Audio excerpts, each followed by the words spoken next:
గౌరవ ముఖ్యమంత్రి చంద్రబాబు గారిని ఆ రోజున ఆయన ప్రతిపక్ష నాయకులుగా ఉన్నప్పుడు ఆయన్ని ఇబ్బంది పెట్టి రాజమండ్రిలో పెట్టినప్పుడు ఇక్కడ మన విజయవాడలో ఉన్నప్పుడు ఆయన మద్దతుగా నేను వస్తే ఆ రోజున నన్ను ఆపితే నేను ఆ రోజున ఒకటే మాట చెప్పాను అందరికీ, అప్పుడున్న అధికారులందరికీ, సరిగ్గా మీకు 6 నెలల్లో ప్రభుత్వం మారిపోతుంది, మీరు వెయిట్ చేయండి.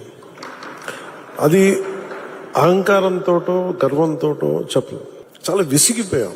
మన విజయం ఇదే కూతవేట దూరంలోని ఇప్పటం గ్రామంలో జనసేన సభ పెట్టి వైసీపీ వ్యతిరేక ఓటుని చీలనివ్వం అని ఒక ప్రతిపాదన చేసినప్పుడు దాని వెనక తెలివితేటలు కానీ వ్యూహాలు కానీ ఏమి లేవు. ఒకటే ఒక లక్షణం ఏంటంటే లోపల గుండెల్లో రాష్ట్రం బాగుండాలి, విభజన దగ్గర నుంచి నలిగిపోతా వచ్చాం, బాగుండాలని ఒక్క బలీయమైన కోరిక తప్ప ఇంకేం లేదు దాని వెనక. అద్భుతమైన మెజారిటీతో గెలిచారంటే వైసీపీ వ్యతిరేక ఓటును చీలనివ్వకూడదని ఒక్క ఆకాంక్ష, ఒక్క బలమైన నమ్మకం, చంద్రబాబు గారి నాయకత్వం, సమర్థత